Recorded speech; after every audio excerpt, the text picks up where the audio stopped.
Welcome, कैसे हैं आप लोग? अच्छा, हम बात करेंगे इस चीज़ पे कि क्यों सबको चाहिए कि टैक्स फाइल करें।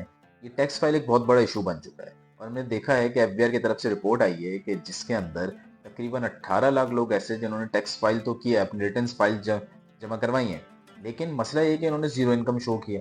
अब ऐसा देखने नहीं होता कि इतने सारे लोगों की ज़ीरो इनकम हो, ये पॉसिबल नहीं है। हमारे पाकिस्तान में एक रिवाज बन चुका है, कल्चर है हमारा, कि हम चीज़ों को छुपाते हैं और एंड में हमारे लिए मसला बन जाता है। तो चीज़ों को छुपाना नहीं है हमने, बल्कि हमने एफबीआर को दिखानी है चीज़ें।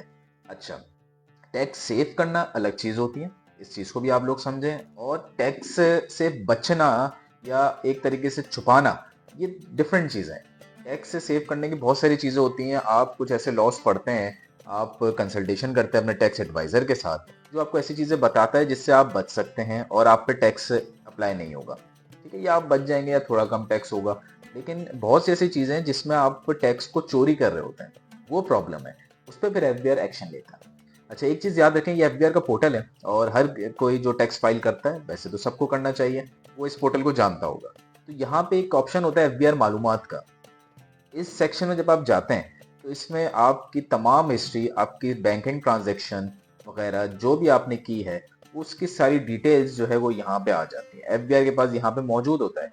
देखें, क्रेडिट कार्ड, प्रॉपर्टी, इनका जो है कोई भी खास, मैंने जो खोला हुआ है, इनकी किसी भी किस्म की खास चीज़ नहीं है जो ट्रांजैक्शन में आती हो, तो यहाँ पे कोई भी अपडेट नहीं है।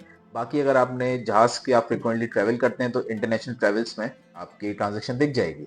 पेमेंट्स एंड विद होल्डिंग, आपने कोई गाड़ी अगर सेल परचेज की है, बैंक से बड़े पैसे, ज़्यादा पैसे अगर आपने विड्रॉ किए हैं, वो सारी चीज़ें यहाँ पे शो हो जाती हैं। तो अगर आप समझते हैं कि आप एफबीआर से छुपा सकते हैं, तो आप छुपा नहीं सकते। स्पेशली अब तो ये हो रहा है कि लोगों के पास मैसेजेस आना शुरू हो गए कि जैसे कोई प्रॉपर्टी खरीदते हैं, एफबीआर का मैसेज आ जाता है कि वो आपको मुबारकबाद दे रहे होते हैं। अब वो हमारे कोई चचा मामा तो लगते ही नहीं कि हमें मुबारकबाद देंगे। वो यकीनन हमें इसलिए मुबारकबाद देते हैं कि बताना होता है उनको, अलर्ट करना होता है आपको कि हमें पता है आप प्रॉपर्टी ले चुके हैं। ठीक है।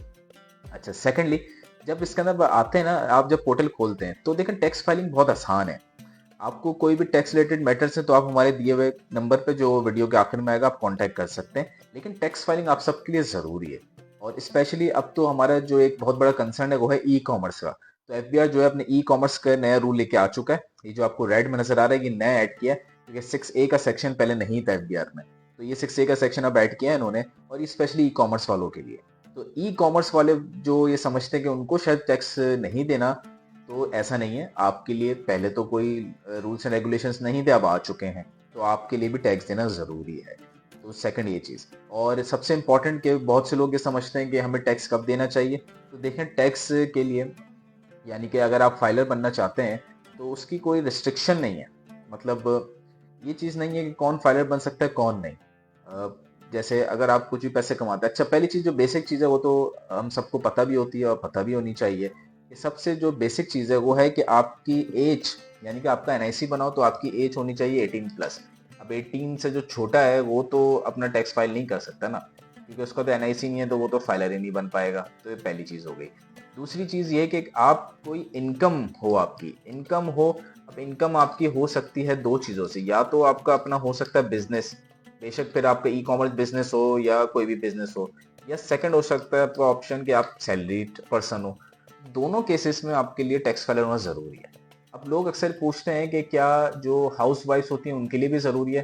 तो देखें, हाउस वाइफ्स के लिए जब ज़रूरी है, जैसे आपकी हाउस वाइफ है और आप चाहते हैं कि वो फाइलर बने, उनके लिए जब ज़रूरी है जब उनकी कोई इनकम हो। अगर वो छोटा मोटा कोई बिजनेस करती हैं और उनके नाम पे बिजनेस है, तो फिर उनके लिए ज़रूरी है कि वो फाइलर बने। और दूसरा ये कि अगर उनके नाम पे कोई प्रॉपर्टी है, आपने उनके नाम पे कोई प्रॉपर्टी खरीदी है, ठीक है, या उनके नाम पे कोई भी चीज़ है, तो उसके लिए भी ज़रूरी है, फिर आप उनको फाइलर बनाएंगे और आप शो करवाएंगे। अब क्योंकि उनके पास अगर प्रॉपर्टी है, अगर आपने उनके नाम किया, तो फिर वो आपके टैक्स रिटर्न में शो होना चाहिए, क्योंकि उसमें टैक्स रिटर्न में एक ऑप्शन आता है और आपको ये शो करना पड़ता है कि हाँ, ये आपके अलावा भी एसेट किसी और के नाम पे है। तो अगर ये कुछ बेसिक चीज़ें हैं तो ज़रूरी है कि फाइलर बने। बाकी वो बच्चे जो यूनिवर्सिटी में पढ़ते हैं, यकीनन वो कुछ कमा नहीं रहे तो वो तो फाइलर नहीं बनेंगे। बाकी जो लोग जो कुछ कमा रहे हैं उनके लिए ज़रूरी होता है कि वो फाइलर बने, और फाइलर बनने में आपका फ़ायदा। और एक लास्ट चीज़ वीडियो के आखिर में, कि जब आप फाइलर बनते हैं तो कोशिश ये क्या करें कि उस काम को टाला मत करें। मतलब अक्सर लोग मैंने देखा है कि वो ज़ीरो या नील इनकम फाइल करके, नील रिटर्न फाइल करके जल्द से जल्द उसको फाइल कर देता है। ऐसा नहीं है, आपके नाम पे जो भी चीज़ है, जितनी भी चीज़ें आपके नाम पे, आप उसको शो करें। इससे फ़ायदा आपका ये होता है कि आप आगे किसी किस्म की अगर कोई बड़ी ट्रांज़ैक्शन होती है तो आप बच जाते हैं। बहुत से लोग करते हैं, नील रिटर्न फाइल कर देते हैं और फिर 3 या 4 साल बाद की रिटर्न में शो कर रहे होते हैं कि हमने एक प्रॉपर्टी हमारे पास थी, वो हमने बेची। तो भाई आपके पिछले 3-4 साल के रिटर्न में तो शो नहीं हो रही। तो इस बेस पे एफबीआर आपको नोटिसेस भेजता है, आपसे टैक्स डिमांड की जाती है, फिर आप अपील के केस में जाते हैं और आपका अच्छा खासा खर्चा हो जाता है। तो आपने ये सब नहीं करना। आपने फर्स्ट टाइम अगर आप फाइल कर रहे हैं तो जो भी प्रॉपर्टी है, जितने भी एसेट्स हैं, आप फाइल कर दें, बता दें। एफबीआर के लॉस में अभी तक ये चीज नहीं है कि फर्स्ट टाइम जो फाइलर है उसको कैसे टैकल करना है। मतलब फर्स्ट टाइम फाइलर अगर अच्छी खासी प्रॉपर्टी दिखाता है तो उसकी मनी ट्रेल की जरूरत नहीं होती अभी तक।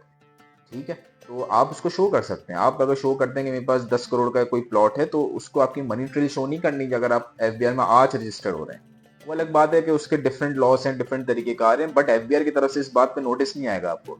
हाँ, लेकिन अगर आप आज रिटर्न फाइल करते हैं और 10 साल बाद आप कोई प्रॉपर्टी शो कर देते हैं, या 2 साल बाद भी कि हमने ये बेच दी, तो भी यकीनन नोटिस आएगा कि ये आपने बेच दी, तो आपने तो अपने रिटर्न में शो नहीं की।